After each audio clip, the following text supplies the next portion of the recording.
So the question is, why doesn't he grow up? Why does he still behave as a child? How can we help him get rid of these leftovers from childish behavior?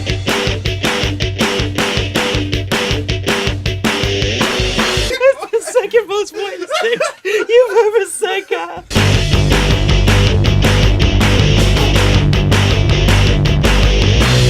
Those motherfuckers in their pointy shoes are going at it.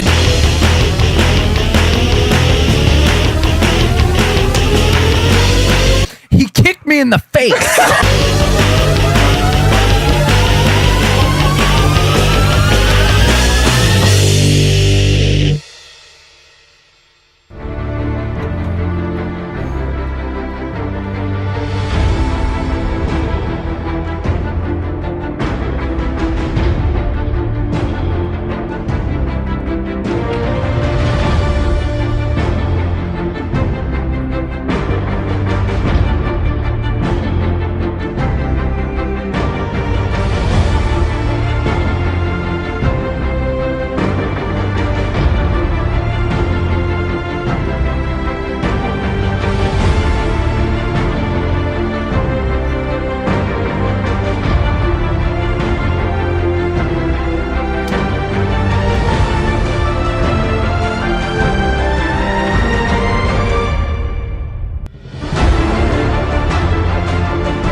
He's so fucking good.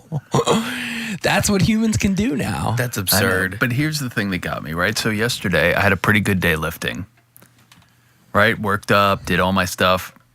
Actually, one of the better days I've had in a few weeks or months, probably. Just feeling and moving and all that other stuff. And then I went home and watched that a few times. And it's not necessarily the weight or the fact that he's that good. I don't know what he's doing.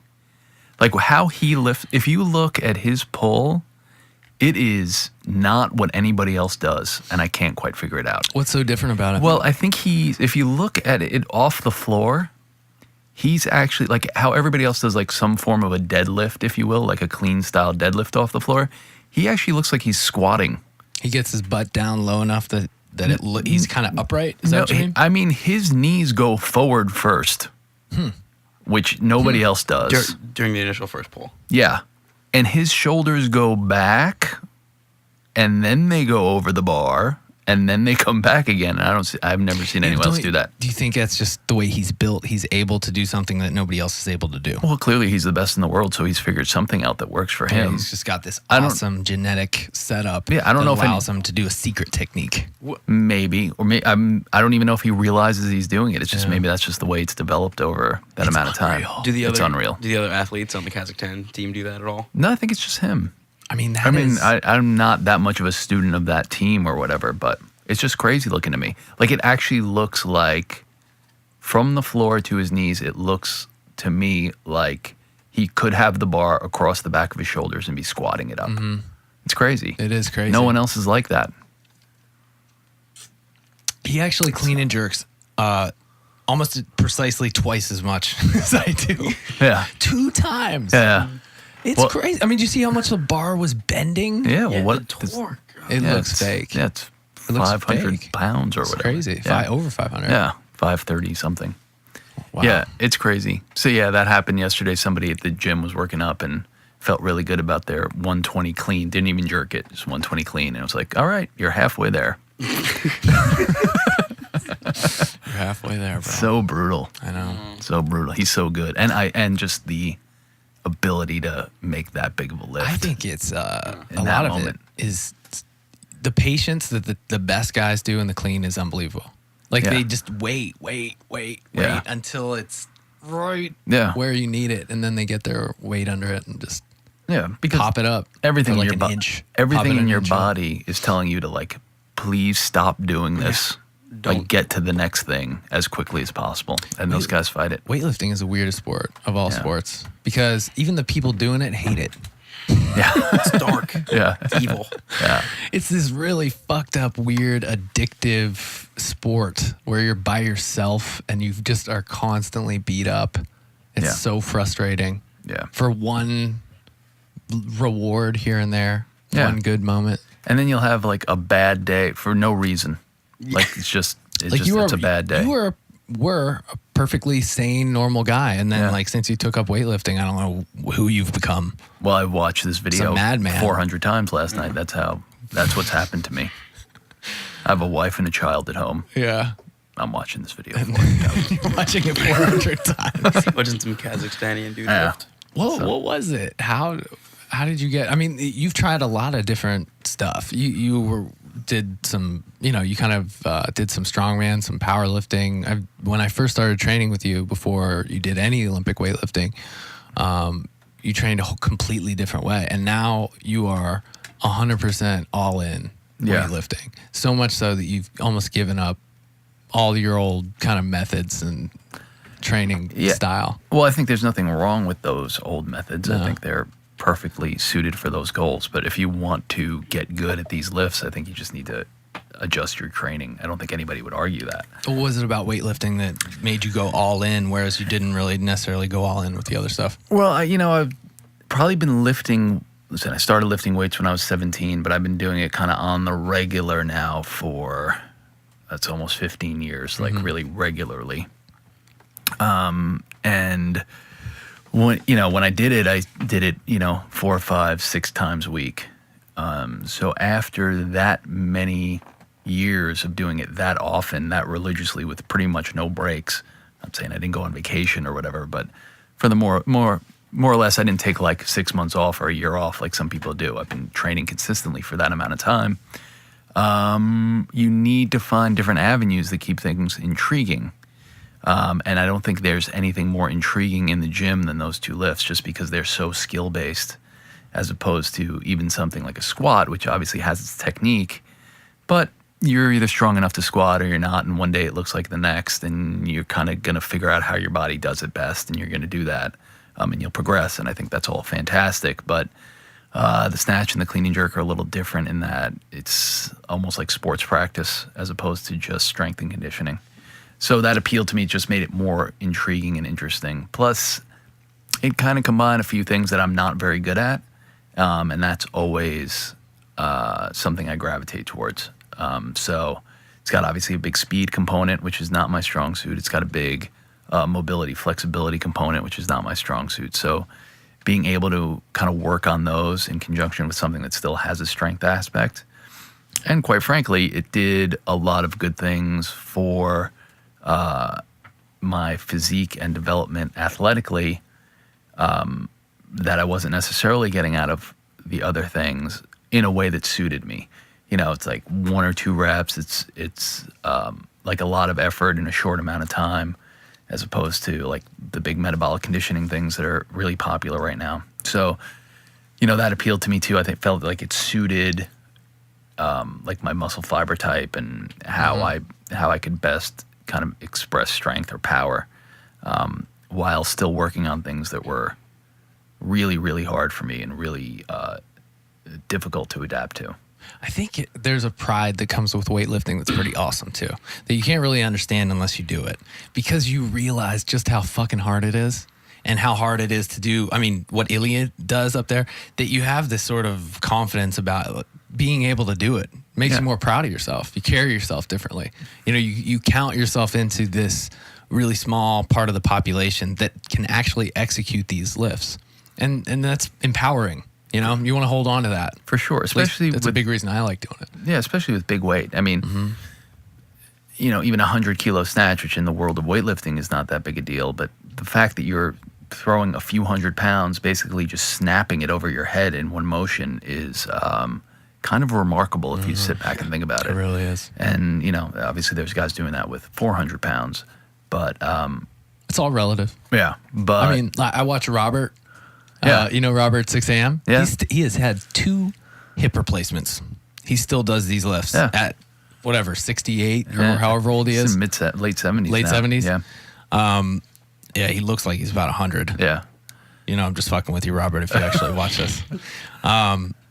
But he puts on like the 2.5s with the lady bar, and when he executes a good one for him, Yeah. he still gets that same thing. I see him. I watch him. It looks like hell. You know, he barely like locks it out, but like he puts a little smile on his face. You know, he like does a little nod, and he gets the same thing we do. Yeah, you know? for sure. It's all relative. It's very cool. Out of all the iron sports, I've always equated weightlifting to more of like a martial art, and I think that's why people get so much pride out of it. I because wonder- it's so skill based. Yeah. I mean, you obviously have to be strong. I as shit. wonder if I'll be doing this till the end. You ever think about that, Dan? Like, is this a phase, or is this just something? Are you going to be like Robert? You know, at like late 70s, still trying to just get one good pull up? And Yeah, I mean, it's knocked hard. out? You would hope so. It's hard to Yeah. know, though, right? Sometimes you have to deal with things that are not in your control. So I never thought I'd be weightlifting. Yeah. Never. Never. Never. You So know? yeah, so we'll see. But I'm a big fan of all the iron sports, to be honest. Yeah. Like, I love They're watching badass. powerlifting. I love watching strongman. I love watching bodybuilding and CrossFit, all of it. I think it's awesome. So, I mean, weightlifting is just where I'm at now and what I'm enjoying. And it looks like for the foreseeable future, but, I have no beef or qualms What would or whatever you? with How any would of you it. recommend somebody get started? In weightlifting? Yeah. Let's say they want to give it a shot. Find a coach, I would say, number one. Step one. Yeah, because you're going to... Online or in person? In person if you can. I don't think there's a replacement for an in-person coach. Gotcha. Luckily, like technology now, you can do online and do a pretty good job. And there's CrossFit gyms everywhere. So you're going to be able to find some level of a coach, somebody that knows them better than you do. Probably. For sure. Probably. I think, with the CrossFit gyms also is the other side of it, which I think people are like becoming coaches quickly and not necessarily Yeah. skilled. Just because there's a CrossFit coach that knows how to do these exercises doesn't mean that they're a very good coach. Right. And keep that in mind. Or that they do the exercises even well themselves. Right. But for just as many as not good ones, there are good ones. So you just need to find out, figure that out, get a good coach, get on a program that makes sense for you. And I think the thing that a lot of people miss out, for 90% of the population at least, is even if you're doing weightlifting, you should work very hard on getting stronger. That should still, for most beginning weightlifters, that should still be priority one. Work technique of the lifts, obviously, because it's fun and it's what's going to get you there, but getting stronger lets you do a lot. Yeah. So those would be my two tips. The mother of all strength qualities. Strength. Strength. Yeah. So get a coach and work on getting stronger. Yeah. That would be my beginning. Yeah. So what do you think of the industry right now? Where is the industry at compared to where it was, say, 5 years ago? Not just weightlifting, but just general training. The training industry? Mm-hmm. I think it's for the most part improving. I think there's a lot of good minds out there. There's a lot of easier ways to share information. Obviously, with sharing of good information, there's sharing of bad information. So it's always like, buyer beware. I think it's starting to filter out, though. I think like they're starting to figure out like, oh yeah, there's a lot of bullshit on the internet, and there's apps and things that are getting better at filtering through the usable information and shitty information. You would hope so. And but for every bullshit thing that leaves, a new bullshit thing comes up, Yeah. and people want quick, easy solutions. Yeah. And that's not how it works. Doesn't matter what kind of gyms or what kind of exercises or whatever people come up with. Consistency and intent are still the two factors that are required for training and successful training. So it doesn't matter what your sport is, what your program is. If you don't have those two things, if you're not consistently doing it, and you're not doing it with some intent to improve and get the most out of yourself, those are the two things that will never change. Whether it's a fitness studio where you're doing 30-minute circuit training, which seems to be really popular now, or you want to be a world-class powerlifter. It's all those two qualities to me are just essential to any of it. If you want to get somewhere, if you want to check it off your list and be like, hey, I went to the gym 3 times this week, fine, it doesn't really matter. But if you want to train and not just work out, I think you need those two things, and those will just always be consistent. It's the common denominator Yeah. of what I've noticed. I have clients that train all different ways and types and styles and preferences, but the guys and girls that make changes to themselves, really evolve and adapt, are the people that work hard and that show up. It's got to be important to you, right? Yep. Like, that That's Otherwise, so I'm weird, not- man, because that's where I feel like our science lacks. Like we lack studies that are geared towards how, what are the qualities that make people more consistent? What are the qualities that make people push to harder levels than other people would? There's not a lot of science behind that. I don't know if it's disappointing. I don't know if it's a scientific thing. I mean, I think it's a lot of things. It's your experiences, your mindset, maybe your epigenetics to some point. There's a lot that goes into that. So it would be a tough thing to research, I think, what motivates people to really try and excel in sports or training or whatever. I think they're starting to try. They're Sure. starting to try to look at. I think we're able to see parts of the brain that we've never been able to see before, and measure things that we've never been able to measure before. And we're making an effort to figure out how the brain works and how it affects, your attitude and your mentality. It'd be interesting to see if they could actually manipulate those things. I know. Or if they figure out, what is it that shifts? What is it in the brain? Is there anything physically different in the brain between champions and quitters? Yeah. But Be interesting. and is that developed, or is that just you're born with it, or a combination of both? I would argue a combination of the both, but I could be wrong. But that would be my thought, Right. Knowing what I know. There's the other side of that where technology kind of can screw up the process too.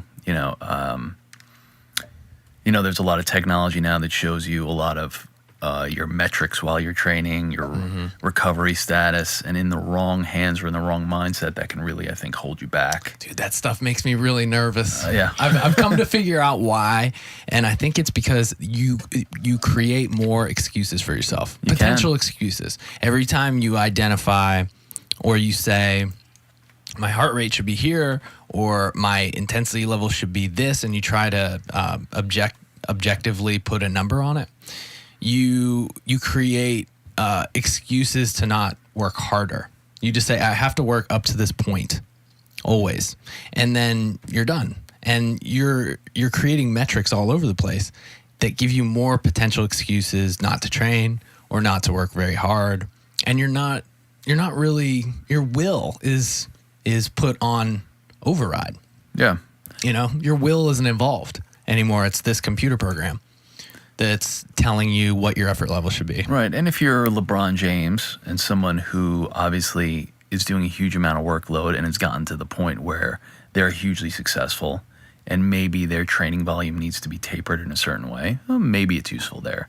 But for the majority of people, I think just like you're saying, it's an excuse to hold back. Most people are not training enough or hard enough.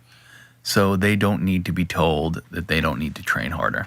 Plus, what happens on the day when you need to perform or whatever and you're not having the best day? That competition's not going to wait. Right. The fight or... I think it's important to train your will. Well, yeah. Nobody thinks about that as like a muscle itself. Your willpower can be trained. Yeah. You can develop better willpower and stick to your commitments and do what you set out to do and keep an eye on yourself and be aware of yourself. You can train all those things. You're not at the mercy of the world. It's not, it's within your control and you can improve on those things. But the more external metrics that you're monitoring, the less your will has to be developed. Right. I think That concerns me. right. Those monitoring things should be only for people whose will is already developed. Yeah. I guess that's my Once you already have that iron will, right. then we can go into these territories. Right. And then in certain, I think, sports or arenas or whatever, it's just going to be irrelevant. If you're a boxer, you're just never going to have that like, oh, things are perfect today. No. You're always going to be a little beat up. Yeah. It's just the way it goes. Or you wouldn't be a boxer. Yeah. I You mean, would have quit a long time ago. you can't be a boxer and train twice a week when you feel good. It's just not the way that sport works. Yeah. So, in some cases, it's just irrelevant. Do you do anything specifically to train your will? You ever think about it? Like, I mean, I bet you might do it and not even know it. I mean, I don't think I have anything.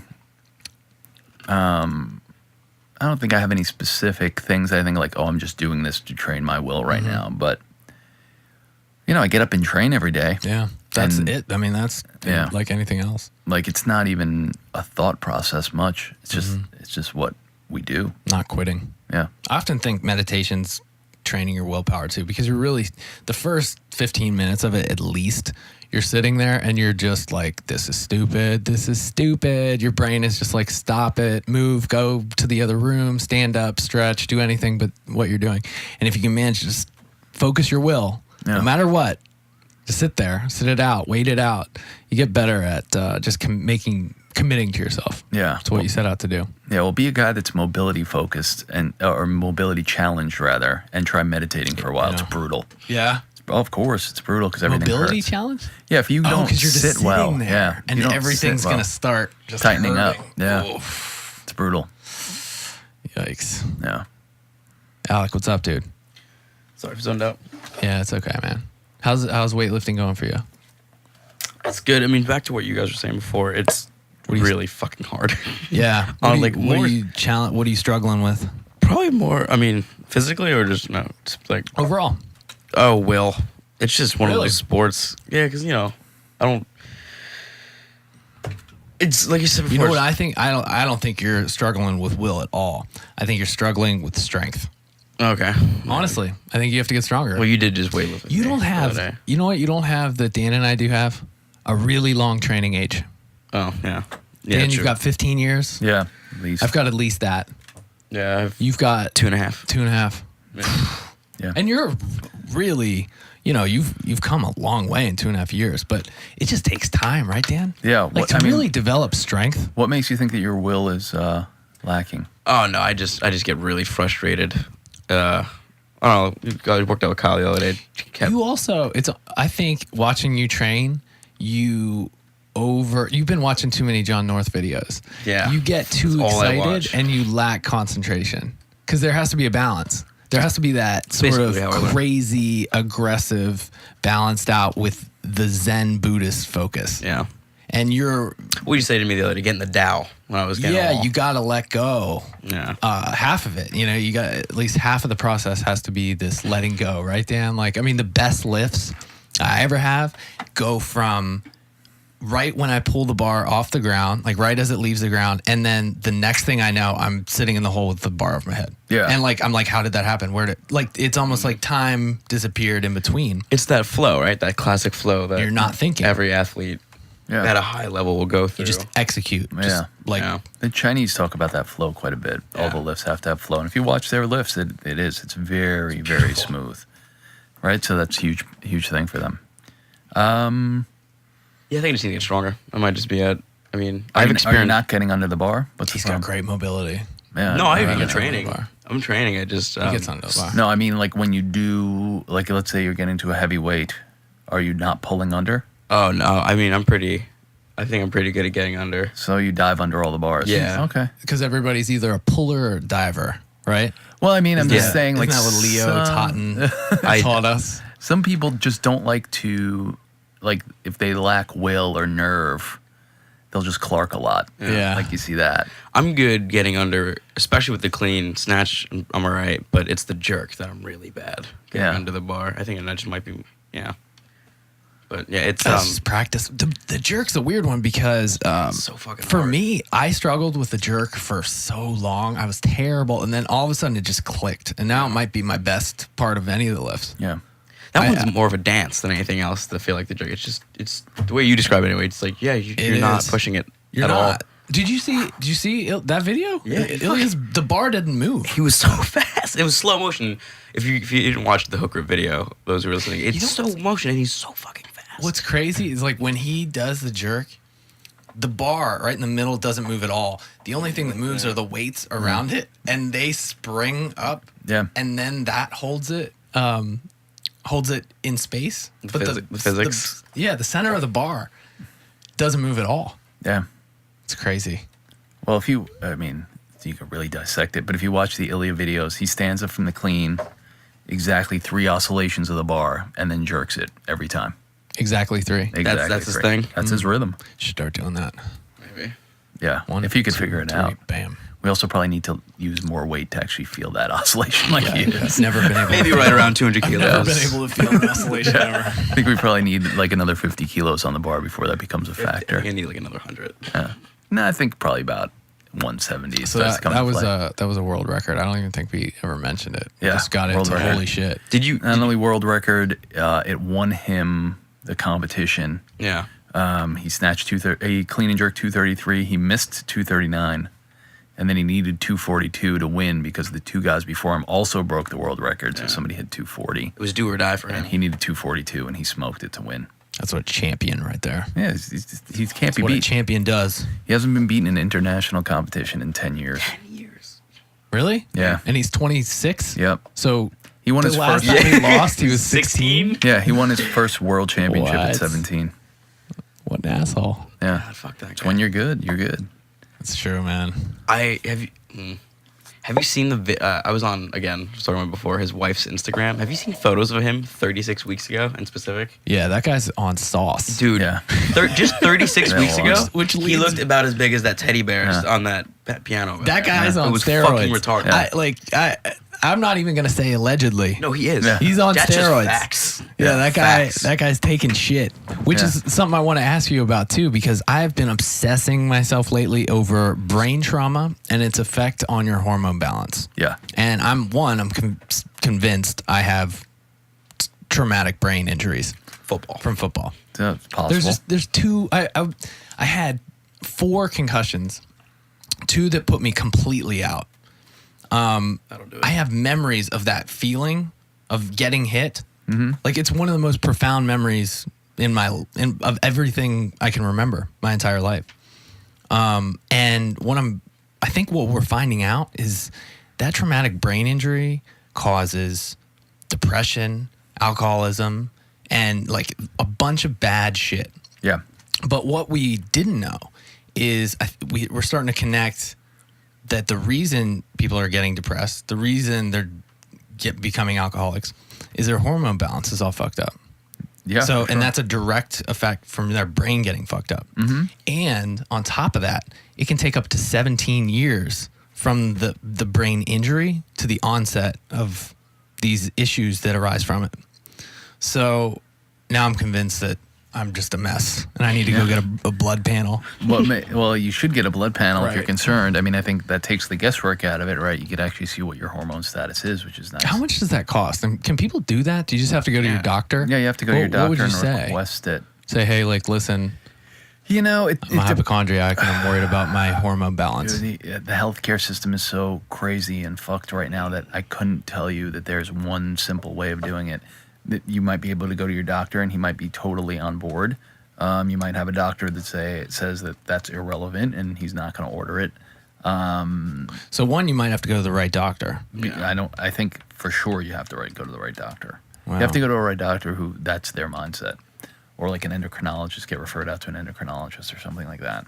So what I was listening to was a doctor that's treating a lot of soldiers that have had PTSD. Yeah. And he's treating them with TRT, testosterone Yeah, replacement for therapy. sure. Well, you're And he's finding that their levels are all fucked up from traumatic brain injury that they've had. And when they come back, they get put on Celexa and Zoloft or whatever. right.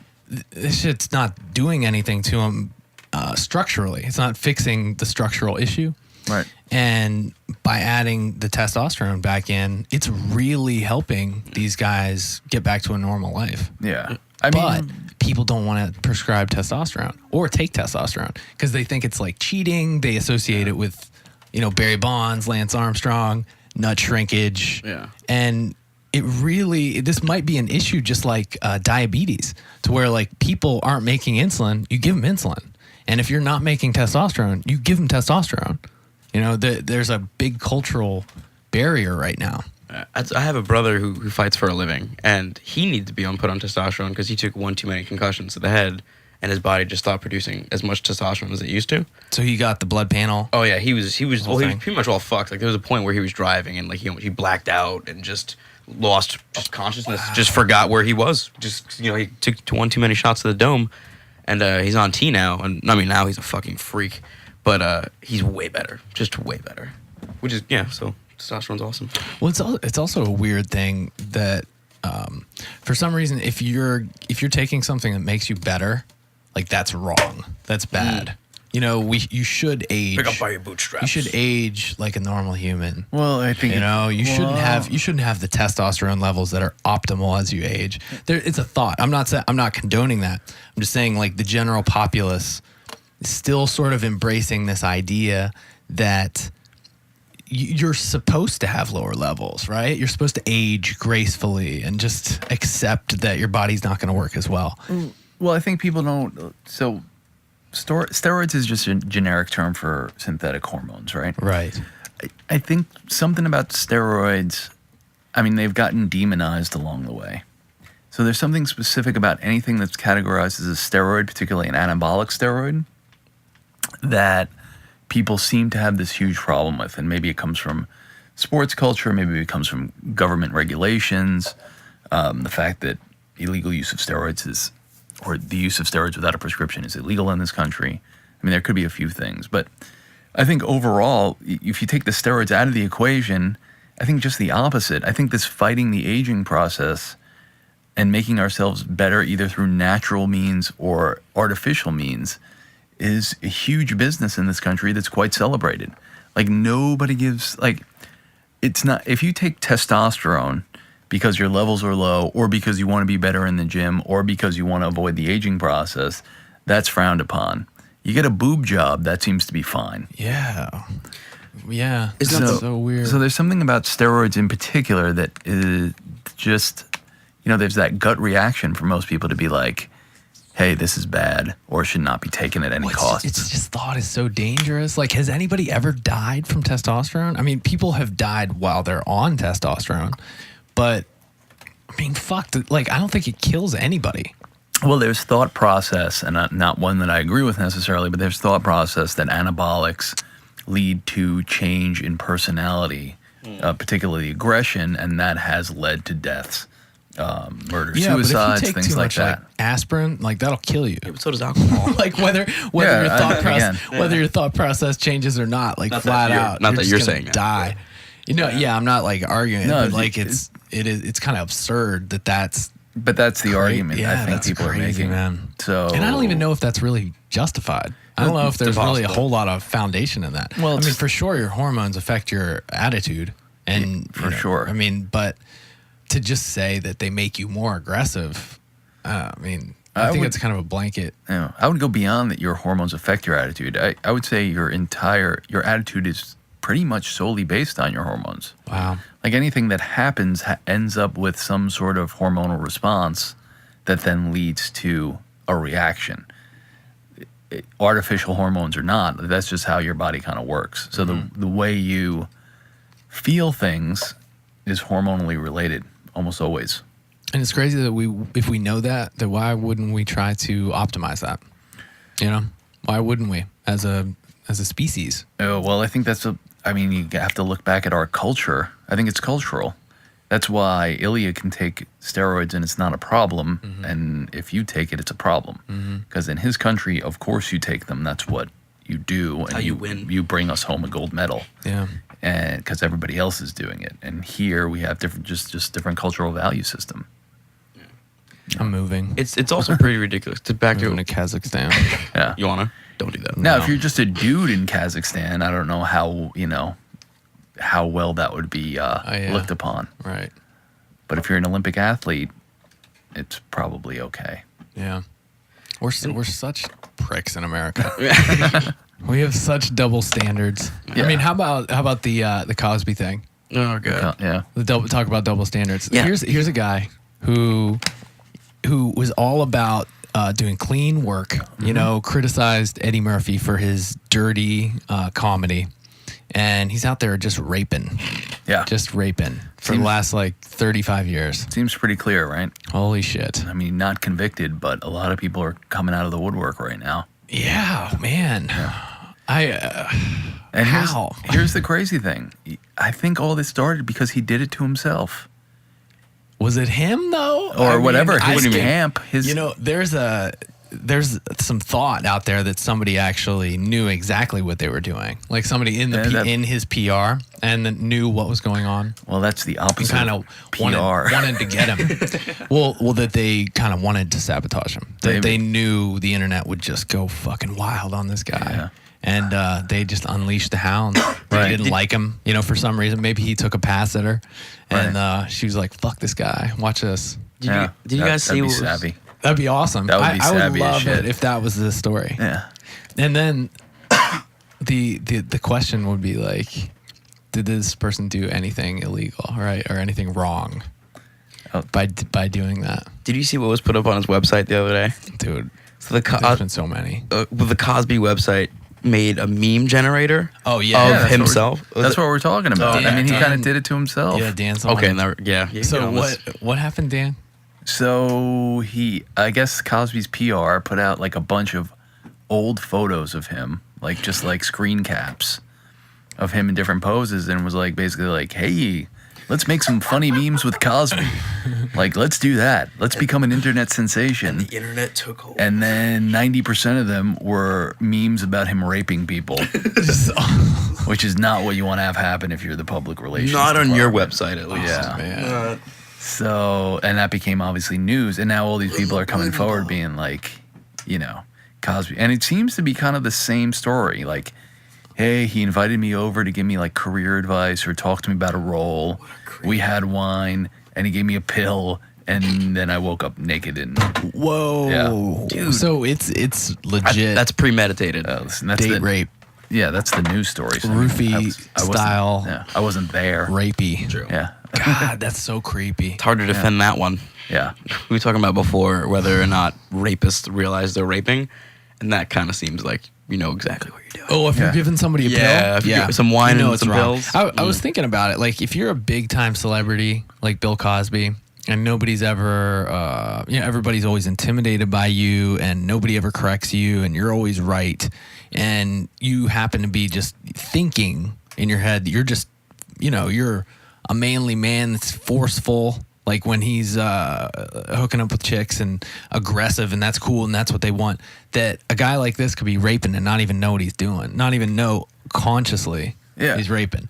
But if he's drugging people, Yeah, I it think seems that's pretty the clear. line, right? Like if that was his game, even if that, like, let's say that was his game. Like, all right, I'm Cosby. I'm Right. gonna invite hot chicks over. Yeah. And then I'm gonna impose my will on them by like being and just like, put them in this "Hey." physically whip 'em out. confusing situation, Right, like, and then, "Hey." then they'll just give in because I'm Bill Cosby. Right, I'm Bill Cosby. Maybe I can get you a sitcom, or Yeah, and that's my move. you could be the new Rudy. I don't know what the fuck he's saying, but if that's your game, all right, kind of sleazy, but you buy it. Right. The minute you start drugging people and they don't remember it, bad. You're a bad you're a person. piece of You've shit. now crossed the line. If he did that, if he had in fact did Yeah, of that. course, like So- right. Here's the question: is he rich enough to avoid jail? Fuck yes, and he's old. They're not think? gonna send his old ass to. Only I think actually to the point where the statute of limitations is over on a lot Oh, of this really? stuff. Yeah. He could do that Wow. yesterday, and Bill Cosby's not going to jail. There's just a great thing about being famous and rich that you're just not gonna go. But here's the thing: being famous and rich is true, and I think we can talk about this NFL situation, which is similarly related. So I think being famous and rich is true up to a point. And if there's enough public outrage, and if you're on the cover of the paper enough, if it's in the public conscious, especially now, Yeah. with how everyone can express their opinion all the time, and that can be quantified very easily, I don't think it's as simple as it would have been 20 years ago for him to get off. I think that- Depending on how people react. were you referring to like the Ray Rice case, the whole thing? Both the Ray Rice and the Adrian Peterson case. Okay. Before anybody was talking, well, the Peterson one's a little different. But, everybody's given the NFL a hard time for how they're handling it, and is it severe enough, and what are the penalties or whatever. Nobody's talking about the justice system, who let this one dude pretty much off. Like, hey, take a course for 2 weeks and we'll take the whole thing off your record, even though I watched a videotape of you knocking a woman out. Or I'm going to give you a $4,000 fine for beating your kid with a stick. Yeah. Nobody mentions that the justice system is fucked. Nobody's out, picketing in front of the courthouse because these are the judgments that they're handing down. But they want Roger Goodell out of there because he's been a little bit unsure of how to handle the situation and how the arbitration and all those other things have gone. To me, that's crazy. The NFL is a corporation. It's a business. They can run it any way they want. It's like if somebody at the gym violates one of our policies, we can handle that one way or the other, Right. depending on whatever we see fit, right? As long as it's not illegal. But the Justice Department and how they met out punishment, I mean, that reflects on all of us. That's our system. Yeah. So I think we're kind of focusing on the wrong thing. Yeah, what a failure. Failure. Ugh.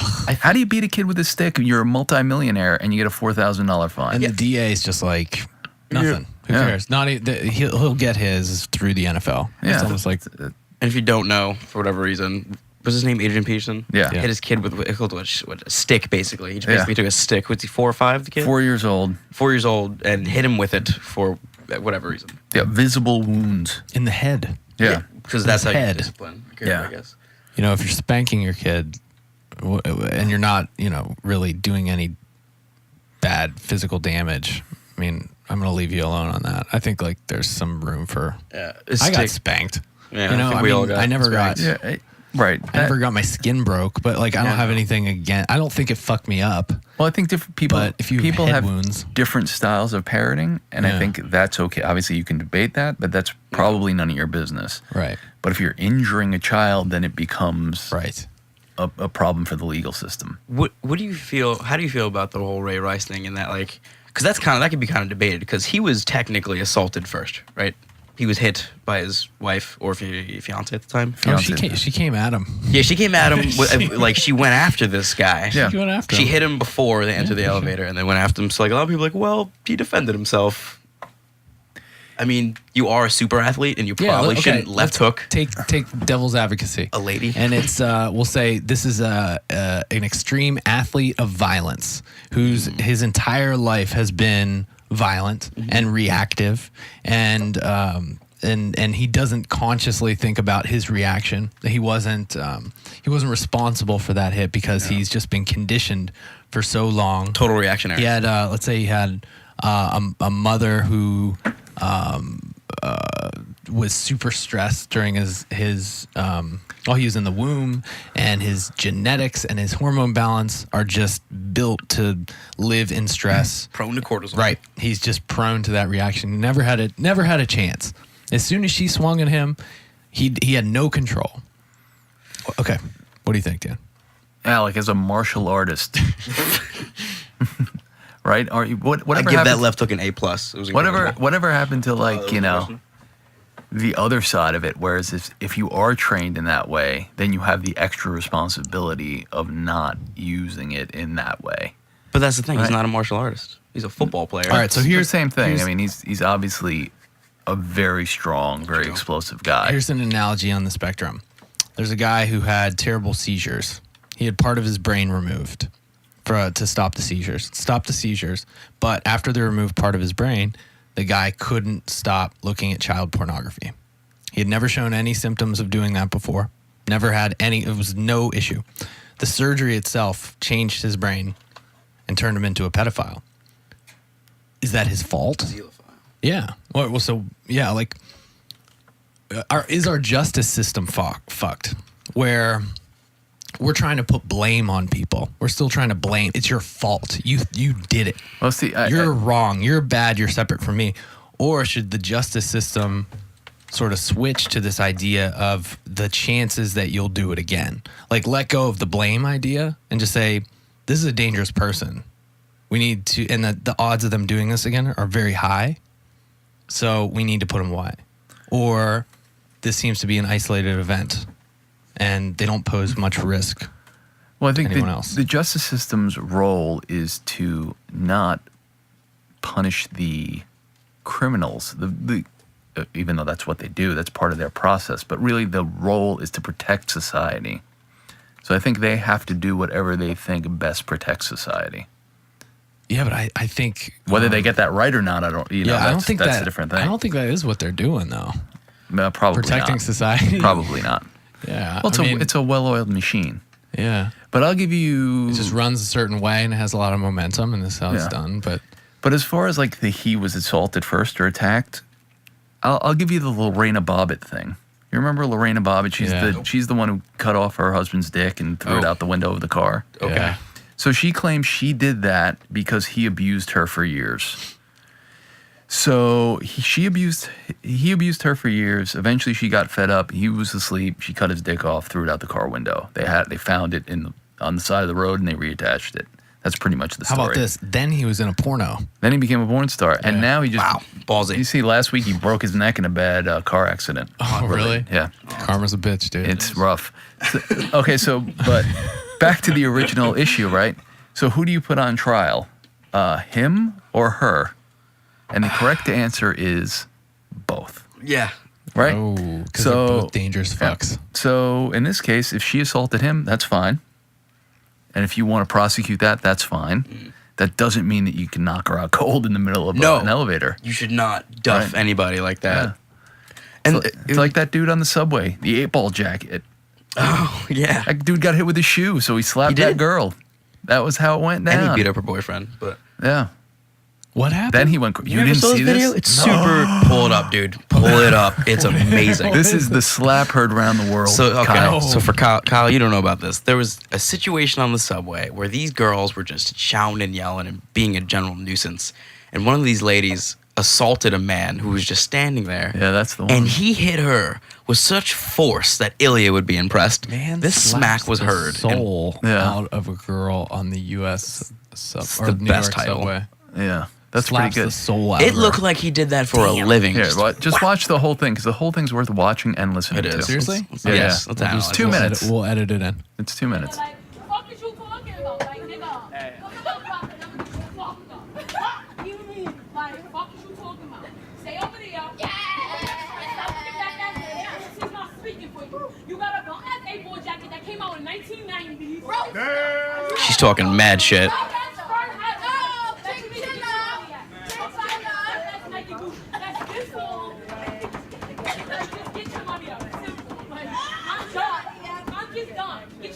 Oh, she got him. Get your money up, she says. Get your money up. I got Steve Adams on. Aggro. Oh, no. See, now that's okay, right? Apparently. Oh, this is. You even haven't got.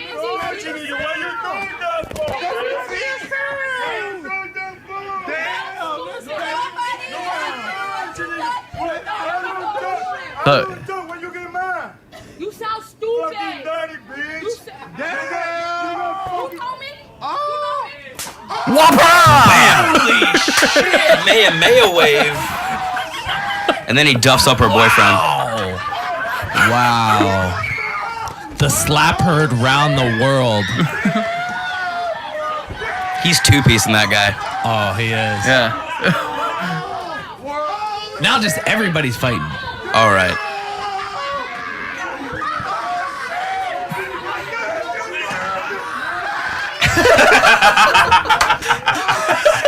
World star. Oh, shit. Oh, my God. This is on the F train. Yeah. 4 o'clock in the morning. West 4th Street. dude. That guy's got big hands. That was a lot of surface area. Look at him in the. Look at him compared to the subway. He's huge. He's a tall fuck. Huge guy. The dude's huge. Now, this video How do we feel about this? brings up an interesting question. What about women, not just all women, but what is it about, is it okay, to a degree, for women to smack or hit somebody and it's kind of okay? Like, she hit that dude with the phone like 3 times. Yeah. And he didn't, he was like, yep, this is just how it is. That's how she got hit back. Was she hit the 8-ball jacket with her pocketbook? Yeah. Or it was shoes, I think. Yeah. Or Whatever whatever. she It doesn't had in her matter. hand. She hit him with a thing. Yeah. So then he just turned around. I mean, that dude had a wingspan and he came from way back. Like a pterodactyl just Yeah. came in. Unbelievable connection. Yeah. That sound though. And she's, you know what? I bet she is fine from Yeah, that. she'll Like, be all right. I don't think, I can't, I'm making a general guess, but I don't think she had any structural damage from that. No, You know, she's she all might right. have a No. red mark. Ego Little- damage. Ego damage. Yeah. She's got a huge handprint on her head. I think legally that guy is okay. This is the Don't you thing, think? though. Every article I've read about this has always brought up the fact that this man assaulted a woman No one talks about the 3 strikes and then the assault on that guy prior. Done by the ladies. If this was 2 men, not only if it was 2 men, if it was a weak one, that same guy, and then a really weak little man, there'd be no issue. This wouldn't even be a video. Nope. Even if the man was like weaker and smaller than her, it would be a non-issue. It's just purely that a man hit a woman. This isn't about like a stronger over weaker or like more. This is just man on woman is always wrong. In my eyes, what. he defended himself, but in a lot of people's eyes, he's wrong. A lot of people. Well, I mean, I think if you're a martial artist, he didn't handle that the right way, right? Like if you're really an expert in mitigating a situation, he escalated the situation. Yeah, it was bad, for sure. And definitely when he hit her, it got much worse. Right. So if you're really trying to but to be his the bigger person, did he you didn't escalate do it though? right. Because she did. right to his defense, Yeah, but he was it exploded. This is when the thing, he though. connected. well. Then He walked away from her, and Right. she followed him, and then went after him with some the shoes. back, yeah, and he was laughing it off in the beginning, Yeah. and then he, She pursued. yeah, Because and- she could, because she's a lady. Mess Yeah. with the bull. Yeah, she was definitely Yeah. she Taking needs full to, advantage She of needs that. to check her Yeah. privilege. right, Check your. yeah, Because here's the thing. Okay, if there is this sort of rule that no matter what, men can never hit women ever, That's a then thing. there is a privilege that women have, which means that they can pick, prod, yell, poke Yep. at men all the time, and men are supposed to never do anything. Yeah. So that's not great. I mean, we shouldn't have that sort of privilege, right? Like, or should we? no. Not today. No. It's not 3,000 years ago. A woman couldn't. No. That's all. Well, It's- I mean, think we're I all don't just think you weak. should. I don't think you should necessarily be hitting women either. But yes, women should not take advantage of that. And then Captain Protect-A-Ho jumps in. That fucking And guy. then he just yeah, gets what the hammered. Like, dude, He I got get his that you ass kind of kicked. had to do it, but Why though? that guy was ginormous. All right, Dan, you're on that. You're on that subway. Yep. What do you do? Nothing. Just watch. Oh yeah. No. Do what you I'm pull doing? out your camera? No. Really? Fuck no. I would pull out a camera. I'm pulling it out, and I'm yelling "World Star." Yeah. Just sitting in the back, just watching. Nope. No. Dan's doing nothing. He's the smartest one of us. Well, he is the smartest. And you know, I've lived in New York my whole life, so I've been around enough to know that don't try to stay out of those situations. Our as much answers as you really can. reflected our age. He's Yeah. doing nothing. I'm yelling "World Star" and taking a video. You're taking a video. I don't know what I'd do. Yeah. I don't think I'd ever hit her. She could hit me 100 times. I wouldn't hit her. Yeah, like now But some not because I have some rule. But like, I just now interestingly, if I was on if I was really concerned for my safety, Yeah. yeah. But I mean, what I saw in that video, I wouldn't have been concerned for my health or safety. Well, Right, he if did have he was- 3 women Yeah, and 1 somewhere. guy attack him. right, and if he was Yeah. continually beating the woman or something Yeah. like that like yesterday there was some old rabbi that got like beat up on the platform at like 4:00 in the afternoon up in I think it was the Bronx by like 4 dudes. Like that I would jump into. Yeah. Yeah. Yeah. But- Somebody who can't defend themselves. Yeah. I mean to me that's just like, yo.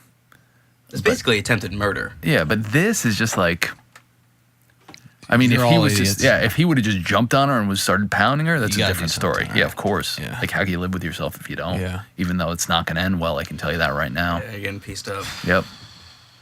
That's the worst. I'm the so worst. scared I'm gonna get stabbed in New York.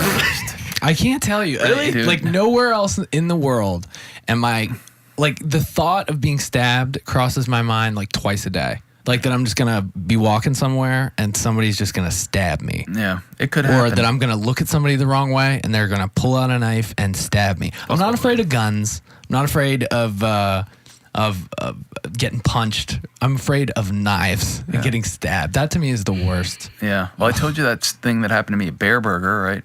I'm at Bear Burger. So nice. What So nice. I'm eating there with my family. Nice neighborhood. Chelsea. Yeah. No, this was the one actually in Brooklyn Heights. Okay. Okay. Beautiful. We go there often. Henry loves it, my son. And a homeless dude starts coming around and like asking, for money at the tables, Right. which is not cool. Like you just don't do that, but whatever, it happens. Yeah. The management or whatever the management is supposed to be is doing nothing. So our waitress, who is this 18-year-old thin girl, tells him that he has to leave. And she's like she's telling him in no uncertain terms that it's time Right. for him to go. And he's not happy with this. So he starts going back at her. So, and again, there's no management, nobody else or whatever. And it's a restaurant full of people, like families and kids. And I'm like, fuck.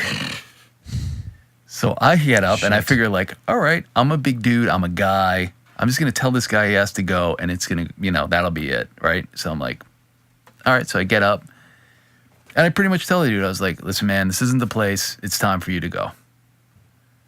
And what I thought would happen is not what happened at all. He's like, I don't got to go anywhere. Oh, shit. I was like, no, man, it's time for you to go. Let's take it somewhere else. He's like, no. He's like, maybe it's time for you to go. And at that moment, I'm like, fuck, I'm about to get punched. Yeah. It's like, Here this is not Here going to it go. comes. Like, but you would think in that moment, the adrenaline would be rushing and you just be like, not thinking about anything. I am clearly thinking like, oh, I'm going to get punched by a homeless dude. Is that just age and wisdom? I was Just just like, like, I've been here too many I don't times. know why, but it didn't like rattle me like I was upset. Like, how like before a fight, you get like that whole like, basically you can't even hear anything because there's so much blood in your head. It was not that at all. It was completely calm. Like, oh man, I'm about to get punched here. So after 3 more, like, nah, man, you really have to go. He finally left, which was good. I did not get punched or stabbed, which was nice. And then all of a sudden the management comes out and is apologizing to me. I think they maybe gave me a free iced tea as far as it went. And then other families were coming to thank me. And I'm like, all right, now this is embarrassing. Yeah. But See, my move was always. but that was my I'm going to get stabbed moment, I think, of recent times.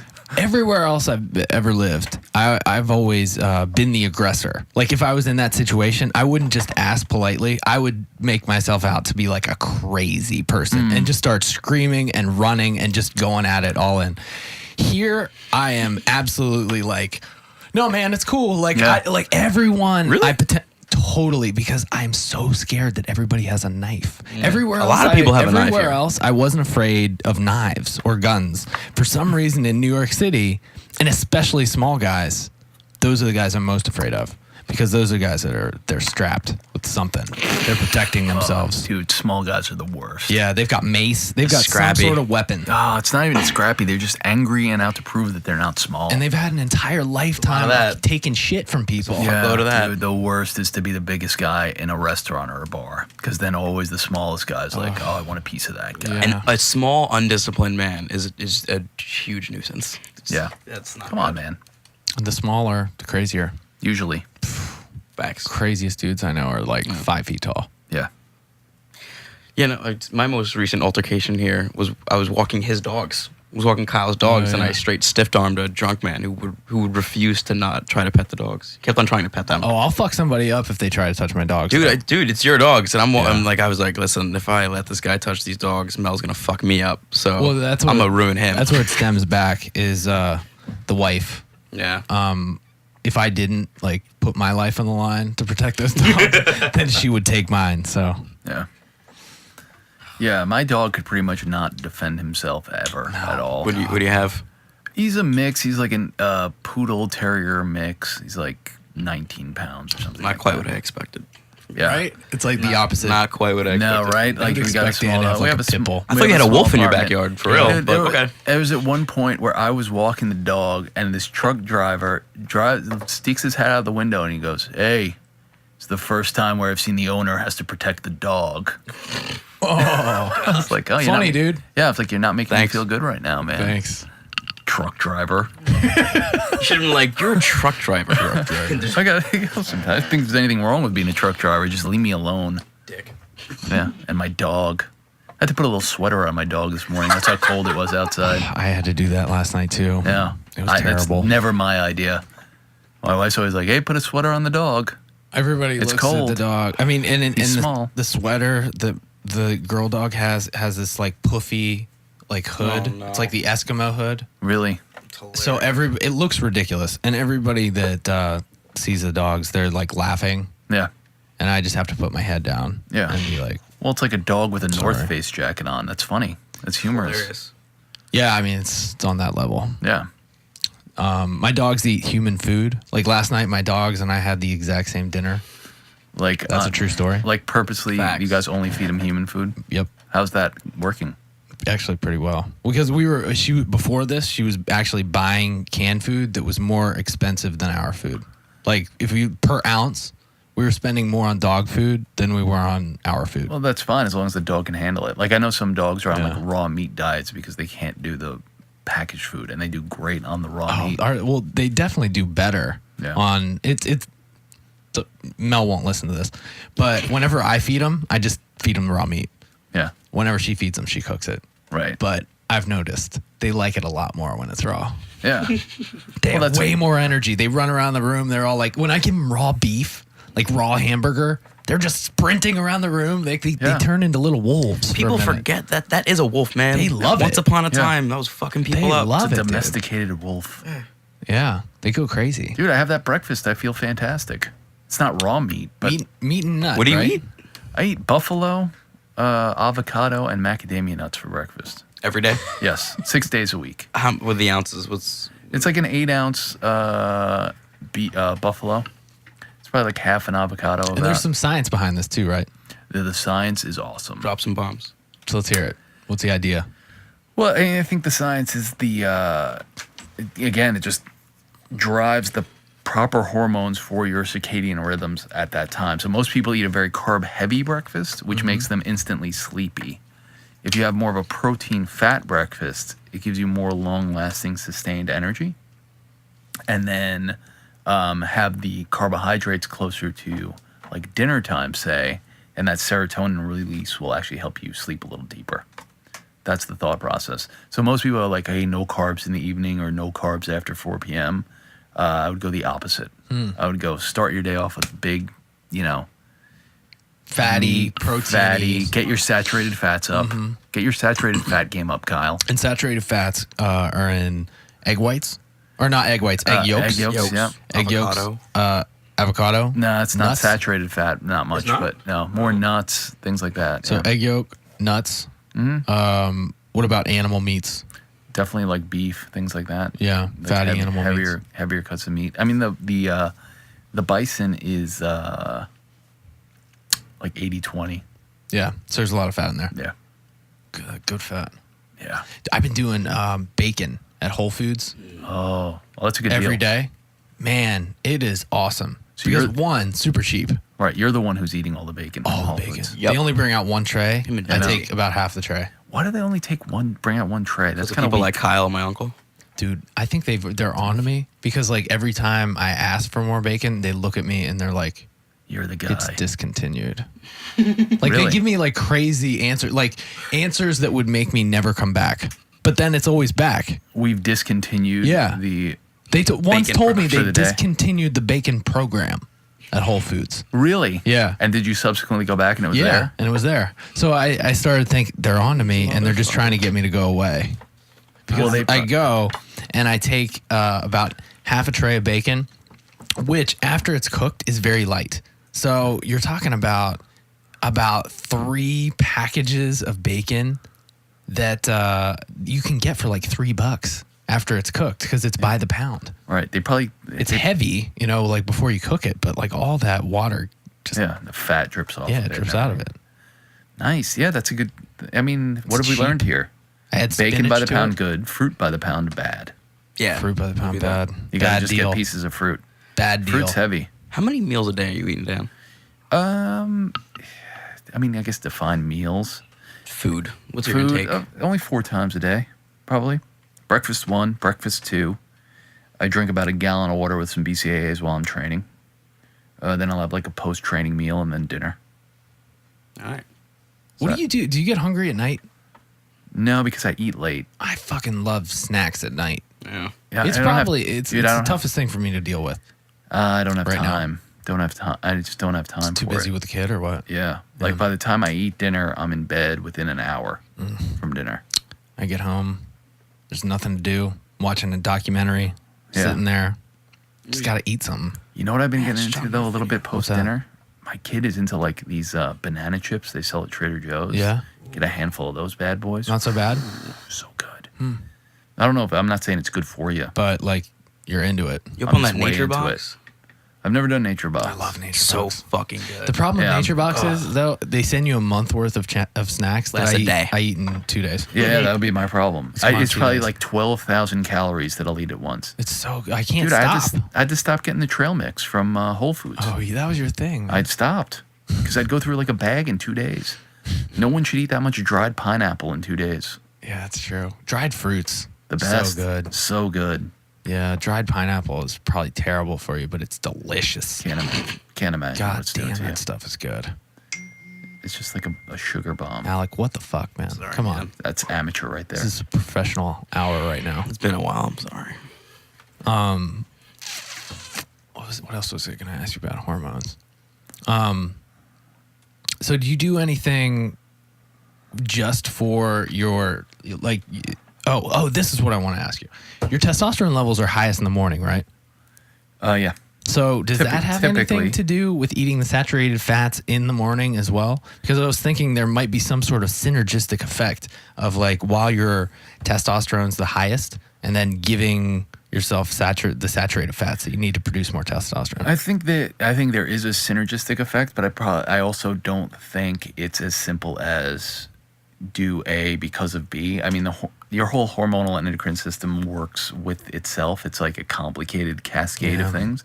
So there's that. Plus, it's not as easily manipulated by outside factors as people would like to think. I mean, certain foods, obviously strength training, does it manipulate hormones and drive certain factors? Sure.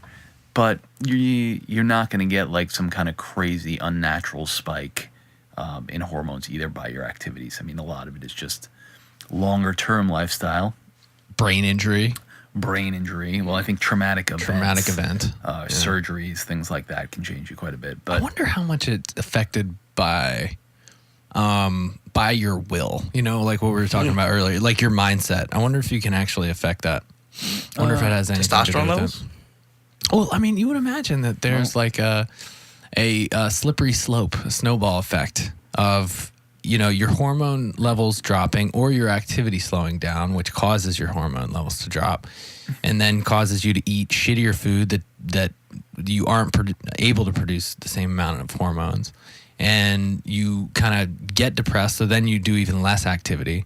Like there's all these things that snowball and affect each other when it sure. comes to like your hormones. But you know, other like success with women. Yeah, that too. Success in fighting. That too. Yeah. Those things can drive up male like androgens. So you would quite a say bit. it is a mental. There is a mental component to this. Self-perception. Then. For sure, there's a mental component to it. And when I even say mental, it's not always necessarily mental brain. So like you have something called the entic system, which is your like your gut, for instance. So that whole thought of like go with your gut, or when you are nervous or whatever, you usually tend to not feel it in your mind as much as you feel it in your body or your gut. So the entic system has its own kind of thought command center of why you feel that way. And really the majority of your neurotransmitters are formulated and reside there. Yeah, I heard this. The serotonin is made in your gut. Yeah. Right? So a lot, I mean, like I think it's over 70% of your neurotransmitters come from the gut. Yeah. So, you know, Crazy. You just blew Alec's mind. Well, all right, I'm not going on that road, but that makes sense. Well, considering certain foods and chemicals will activate certain parts, like that makes total fucking sense. Yeah. All right, shit. Craziness, man. Yeah. But, you know, I think we talk about these things again in isolation, and it really is, you know, we're a system of systems, as they say, and all these things work together in conjunction. One thing's off, it can affect the other thing, or one thing's off, and then the other things come in and compensate to kind of keep your body in some sort of balance, often, unless something's, you know, quite wrong. Mm-hmm. But, you know, like this pH water that you're drinking now. I love it. Yeah. 9.0. Yeah, but you can't really affect your blood pH all that much. But I like to think I do. If you could, you'd be dead. Because your body has to be in a pretty tight range of pH for you to not, you know, completely become toxic to yourself. Yeah. So, you know, your body's pretty good at regulating in certain ways. And then I think our activities, what we add into the system, what we see, our mindset, and all those other things they've been proven to have some effect on your hormones and but it's again, I think it's within reason or within a limitation, as opposed to like I'm gonna set out to do manly shit and my testosterone's gonna double. It doesn't quite work that way. I think it does. Well, I think you're wrong. Let's do I think it. you grow a mustache. Facts. Start chopping wood. Facts. Wear like a Flannel shirt. Right, that's where I was gonna go. Yeah. I think those things, your testosterone level would definitely go up. Back squat 4 times a week. Yeah. Just doing manly shit. Get a motorcycle, maybe. Yeah. Well, big compound exercises do drive up testosterone. So back squatting 4 times a week probably would help you. Right. Just being a man. Yeah. I would say the beard thing is the other way around. You need more testosterone to grow a better beard. Yeah. Not that the beard gives you more testosterone. See how that works? But I thought if you had too much testosterone in your body, you actually lose hair. Well, it depends where. It depends on the And type what of type. testosterone. Okay. Didn't know So this. something called DHT, dihydrotestosterone. You have too much of that, you lose your hair on your head, Yeah. which just proves I'm manly as fuck. Unmanly as fuck. Yeah. Jonathan Lespinos. So you have a book that came out recently. Yes. Tell us about it. Now it sounds like a sales pitch.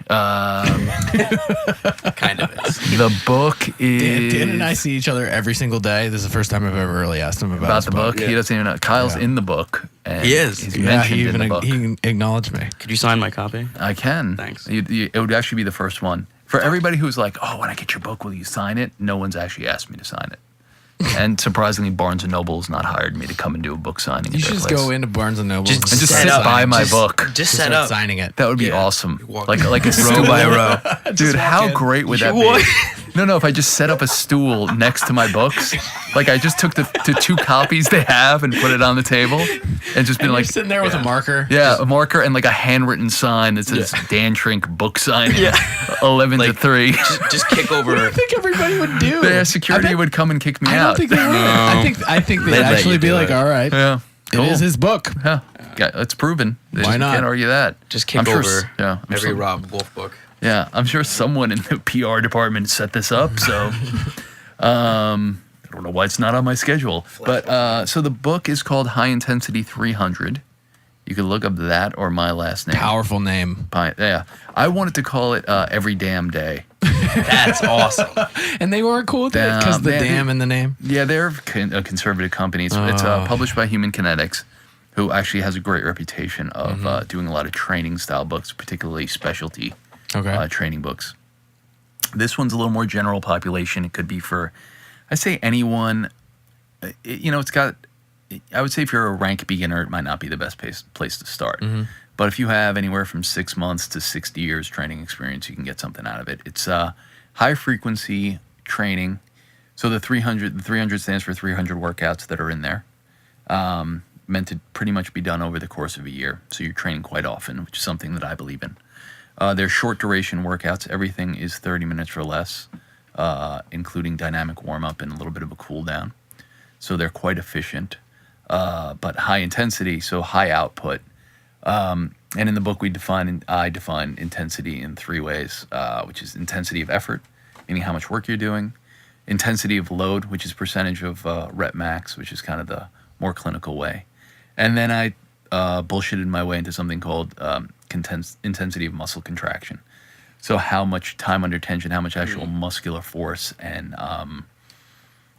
muscular fatigue you are getting out of the training. So we're pushing one of those 3 factors in all of the workouts. So either, we're pretty much working hard all the time. So the idea of the intensity of effort should be high, but it's not always meaning like you're out of breath or things like that. So 300 workouts, and it goes through a full year, but I did break it up into different training blocks. So there's a section on getting strong, there's a section on getting bigger, there's a section on more like metabolic conditioning. So is it periodized? It is would you like say? a block periodization Okay. type of scheme. So I wanted to do kind of what's popular now, which is like high variety, high intensity training, but I wanted to stay a little bit truer to the roots of exercise science, things that worked, things that were safe. So I basically laid out a year-long training program that keeps people kind of engaged and intrigued because you got that whole like, hey, I'm not sure, something new's getting thrown at me every day, which a lot of people like. But I'm still using foundational movements over and over again, using the basics of what people really want to get out of a program, as well as what they need and what makes sense. So you're going to get good at deadlifting. You're going to get good at squatting. You're going to get good at overhead pressing. But there's a new challenge in there every day.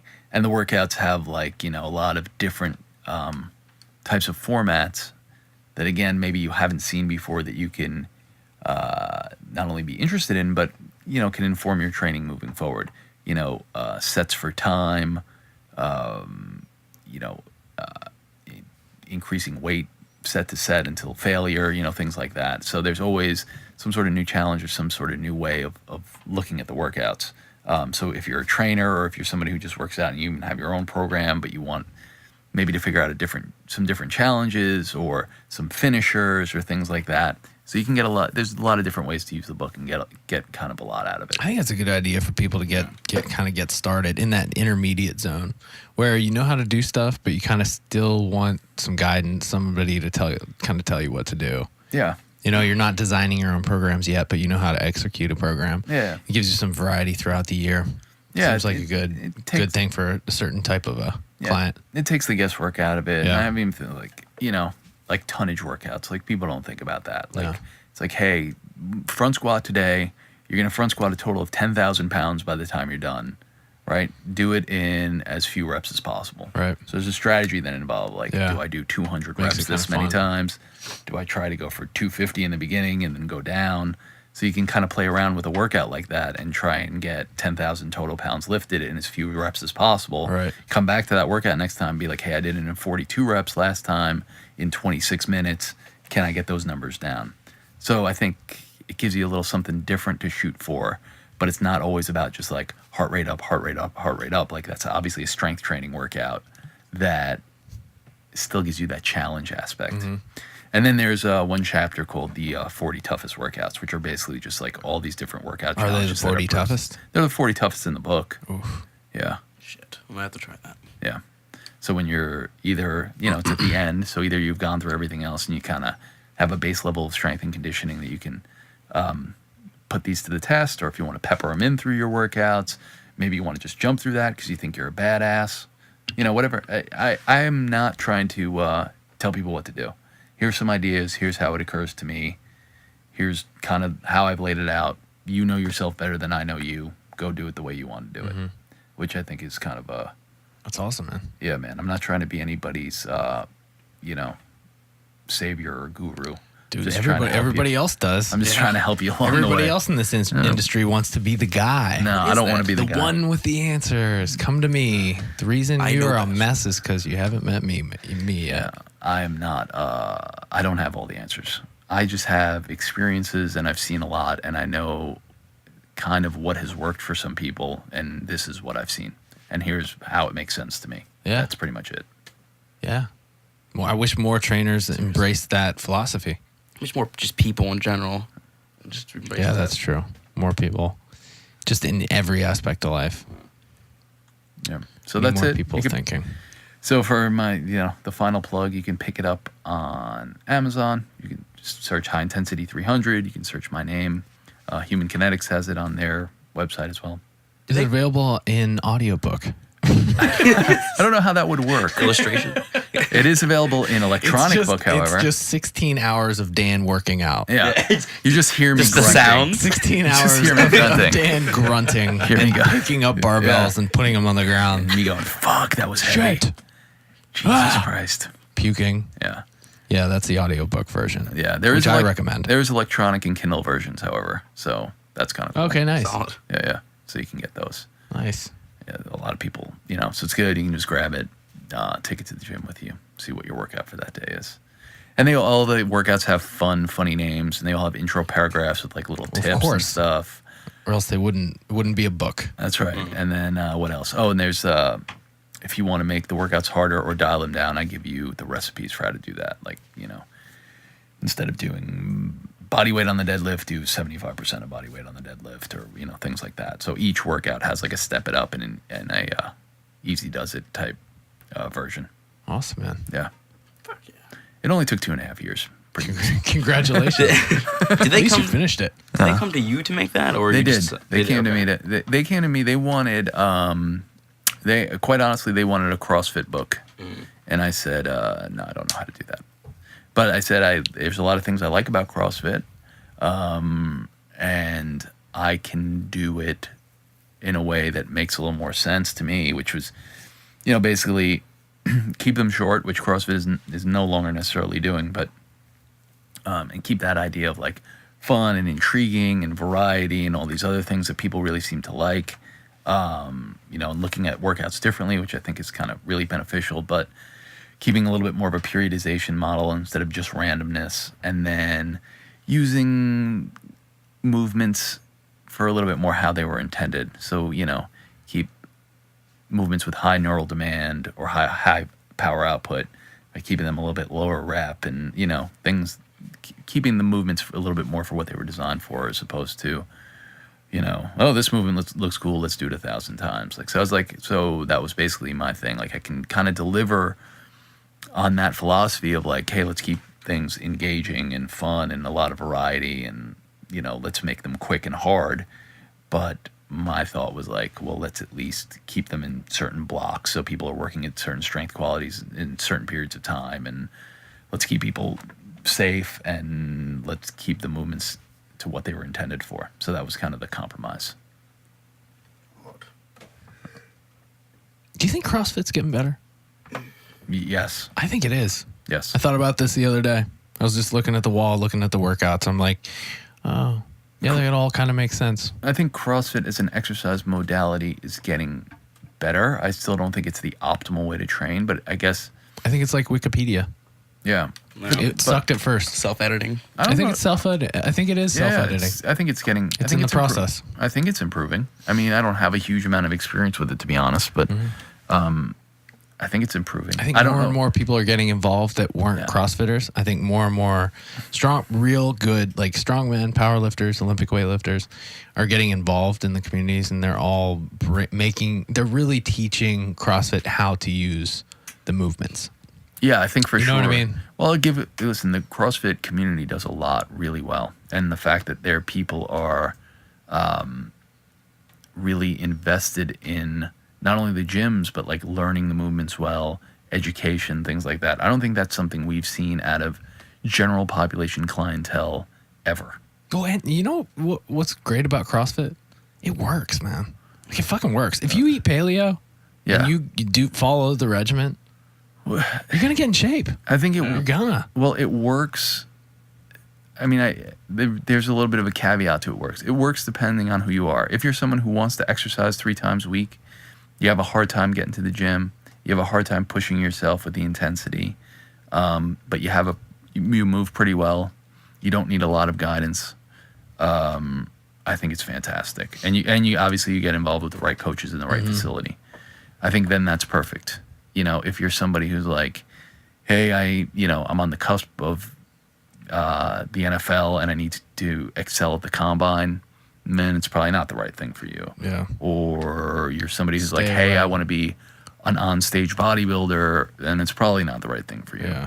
But for general people who want to, train several times a week, need a little extra motivation, like to Yeah. train in groups, and still want to do kind of the big movements, I think it's worked out well for a lot of those people, again, if they're in the right environment. Right. What's interesting to me is that as CrossFit as a kind of community, those communities and the whole execution of it seems to improve, the corporation seems to not, Yeah. which is very, like, you almost never see that. You almost see, like, individual McDonald's restaurants don't get better and McDonald's corporate gets worse. Like, Right. that doesn't really happen. What is it that they're doing that makes it Well, just corporate's getting so big, and I think that's what's making it so worse. Like, I think that's what you're getting at is getting so massive that it's out of control. It's got this momentum that can't be stopped. Yeah, they have, they're a grassroots company that got very big, and I don't know that they necessarily know how to run a business very Right. well. The guy Very who control-y. the guy who started it seems like a unique guy. So I don't know if he's necessarily like the best leader for a corporation. So they just have they just do a lot of odd things, kind of just randomly throw things out there. In terms of programming or just Dude, business? they don't want anybody saying the word CrossFit unless, you pay them something. They're very controlled over their own shit, too. Yeah, right? which is not necessarily bad, but, they make some outrageous claims. They've changed, I don't know if you saw, they just changed the whole regionals thing. Well, and their training certification process, like their trainer certification process, Right. which makes them a shit ton of money. They just expanded, in my opinion, unnecessarily, Well, to make more revenue streams, create more. Yeah, well, opportunities, just they get had income. they kind of had to because it was slowing down. Yeah, you have to make some new certification, right? yeah. Because everybody gets the level 1. But I mean, to their defense, they got hammered for the fact that their certification was shit, and people shouldn't be teaching these big movements off a weekend certification, which is true. So you hope that this maybe was in response to I think that. there should be a practical certification. What do you think about that, I think Dan? that's what this is, though, isn't it? No, I mean an actual practical certification where, okay, you have to go in and you have to snatch 1.5 times your body weight to get the weightlifting certification. Whatever, maybe not 1.5, but you have to go in and do something quite impressive, and then you get the weightlifting cert. I don't think you should be able to learn it. I think all of it, you should have to be able to, if you want to get the squatting or powerlifting cert, you should have to squat and powerlift a certain percentage of your body weight. So you think you need to be a good athlete to be a good coach? Yes. I don't know if a lot of people would agree with that. Disagree. Yeah, because they're just disagree. mad. They're just haters. Disagree. They're mad know they if- can't do it. I don't think I Yeah. agree with you, man. Yeah. Okay. This is why. Because some of the best athletes in the world to make the worst coaches. And vice versa. Yeah. I think Really? Michael Jordan. Come on. Michael Jordan. Yeah, but not Terrible, because he doesn't terrible. know how to play basketball. No, he just is not a good coach. Yeah, but he's qualified to be a coach, right? You would look at Michael Jordan and be like, this guy knows enough On paper, to for be sure. certified to be a coach. But But I what- also think some of the best, let's just use basketball for example, some of the best basketball coaches have been really short, tiny white dudes. That's true. Basketball always So- does have little, short, tiny white guys. As the coach, and they seem to be pretty good at it. But what makes you a good Yeah. coach is having successful athletes, not necessarily the fact that you're good at whatever. Yeah, Like, whatever. would John North be the best coach? I think he's the best coach, yeah. Name. I don't know. But he's a fun coach. I But, love the dude, but I don't know if he'd be the very best. From his, Me too. his videos, man. Is there any NFL coach now who's an outstanding NFL player? I can't think of any coach right now who's great on the field. Yeah, but when you're talking about just doing a squat and doing a snatch or a clean and jerk or a muscle up, that's different than a sport. It's different than basketball or football. Fair enough. You're talking about one movement. And in order to execute and know what it takes to do this movement so efficiently that you can move multiple times your own body weight, you have to understand that movement inside and out, probably much better than you could ever teach in a book. And on a level that people who just read about it in a book could never understand. True, but I don't think that necessitates being able to lift big weight. To me, Don McCauley was a great coach when we saw him in the seminar. He was a better coach than the lifters they brought. But the Definitely. lifters could lift, obviously, a lot more weight than he could. But he's been around it so much. Yeah, that would be the problem with my plan. What about old dudes? Yeah. That super they're just good. too old. You want that old It's too old. You sage. can't be a coach. But then every once in a while, you see some dude that you never expect, and then you're just all right. And then he just cranks out 150 kg snatch. I know. And That's you're awesome. You're like, whoa. That's the best. I'm gonna be that guy. Yeah. Nah, probably not. I'll have too bad brain damage by then. It'll be awful. You'll be that guy. Yeah. I'll just put down the clipboard Yeah. and it'd be like, here's how it's done. All right. We're at about an hour and a half, so we're gonna end this thing. Alec, do you have anything to say? Nah, I'm good. Nothing. Not really. All right. JL, thanks, man. Thanks, JL. Dan Trink, Yes. you are the man. Thank you. Yeah, dude. If Alec and I could grow up to be half the man you are, we'll be completely satisfied. I just want a quarter. with our manliness. Start by shaving your head. Step one. Step one. Do I? I'm just saying. You want the answers, I'm giving them to you. I want to be And then a your mustache. Yeah. I want to be your bald-headed guru. I'm down for that. Yeah. I get strong as shit. Yeah. All right. Until next time.